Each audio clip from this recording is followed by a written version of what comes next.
తెలుగు జాతి ఆత్మగౌరవం కోసం, బడుగు బలహీన వర్గాల గలం కోసం, అన్యాయానికి ఎదురు నిలిచే ధైర్యం కోసం నందమూరి తారక రామారావు గారు స్థాపించిన పార్టీ తెలుగుదేశం. దేశంలో ఎన్నో పార్టీలు వచ్చాయి, కొన్ని కాలానికి కనుమరుగయ్యాయి. కానీ టీడీపీది 44 ఏళ్ల ప్రయాణం. ఎన్ని తుఫాన్లొచ్చినా, ఎన్ని పరీక్షలు ఎదురైనా అడుగులు ఆగలేదు. ఎందుకంటే ఈ పార్టీకి బలం నాయకులు కాదు, కార్యకర్తలు.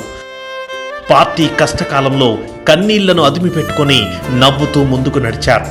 సైకో పార్టీలు అధికారంలో ఉన్నప్పుడు ఆస్తుల్ని కోల్పోయారు, ఆప్తుల్ని దూరం చేసుకున్నారు.